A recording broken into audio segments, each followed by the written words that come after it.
you're up in the middle of the night watching, hope it's worth your energy here. Sydney Rowing Club, away they go on the Buck Station.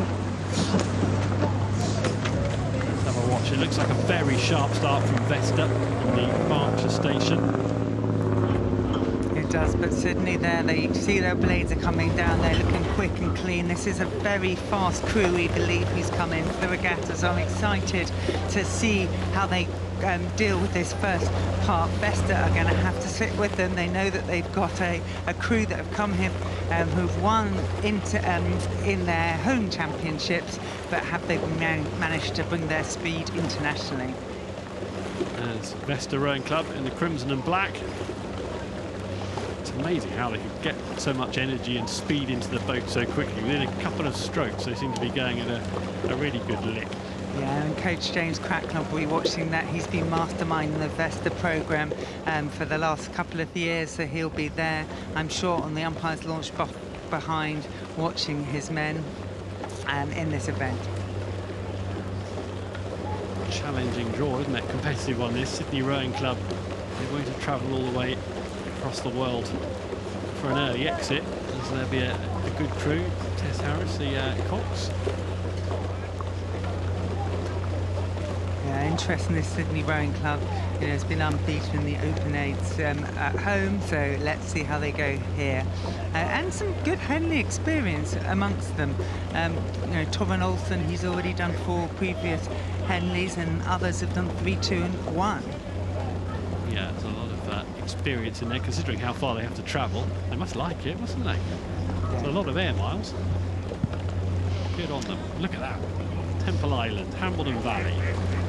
And from Australia. We can make up that the Sydney Rowing Club, you know, have had their season, and then they're coming over here and they're holding on to their speed, and they seem to be doing that really well. But this Vesta crew as well have been planning and aiming for that.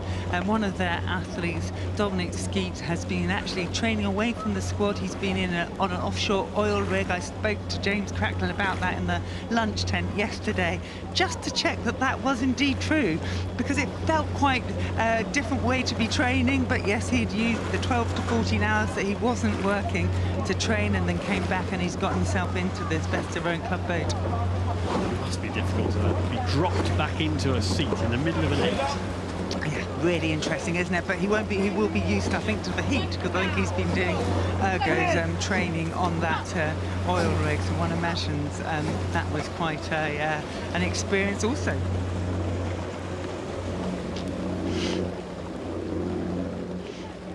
Sydney Rowing Club now taking control. Yeah, I think you can really see that, you know, how they're picking up the blade now, but also how they're finishing off the stroke. There's a light and lively, it's lifting the boat out, and the yellow shell that we're seeing on the left-hand side here, it's really lifting the bows out, and it just is pushing away. Rates a little bit lower than Vesta, strokes a little bit longer. One of the really historic events, this one's been going since 1868. There aren't many sporting competitions, you can say that before. No, you're right. It's a long old history, and if you get your name on the cup on a Sunday and a red box, it'll be an absolute highlight. Yeah, career highlight for sure for any of them lucky enough to do that. And Sydney Rowing Club, you certainly wouldn't discount at this stage, would you? Look, they've dropped the rate right down, and they're just paddling, and this is still quite a long way. I mean, not mid-race really, isn't it? And they've decided they've got plenty of opportunity here to enjoy it. Yeah, look at that. They're really working on their power per stroke. They've allowed the rate to drop. You can see how still they are. Franz Infield has been coaching out there. He was coaching at Molesey. He's got a huge amount of Henley experience himself, and that familiar style that he really does get athletes to row flat and make a really good use of that second half of the stroke. You can see the light blue backs of the Sydney Rowing Club all in one, just coming back towards you, pressing through, and you're really convinced that the legs and the backs are finishing off that stroke. Yeah, Torren Olsen in the bow seat for Sydney Rowing Club, you can see nearest to the picture.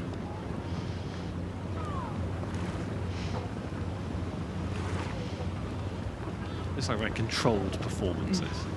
It is. I mean, Vesta Rowing Club, give them their dues. They're holding on to it. They're pressing on. They want to, if anything went wrong, they need to be in a position to take advantage of that slip. But Sydney Rowing Club at the moment, looking straight, rating lower, pressing away. So you can see Mathieu Wendech there in the bow seat for Vesta. Slightly to the right. Hard work for them.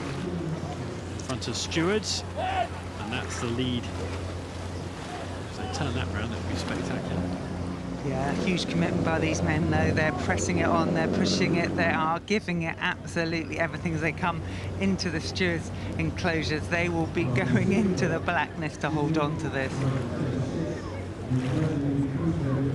Engineers, tree planters, ship operators, a variety of professions in that Vesta boat that you can see. And have a look at the blade work there, Sarah. Yeah, look at that. That is Sydney Rowing Club boat that we're looking at there. Blades just scooping the water, and Vesta with their maroon and black, crimson and black blades, sorry, you can see coming through too. Sydney Rowing Club cruising past stewards. Vesta are trying to narrow the gap right to the end, working hard, digging deep, Vesta. But Sydney have this all under control. It was worth staying up for, wasn't it? Over in Oz, you'd have enjoyed that. If you're family and friends supporting there, that was worth staying up for. Over the line they go. Sydney Rowing Club through in the Thames Challenge Cup. Vesta Rowing Club are out. Yes, get up again later on the regatta. They will be back.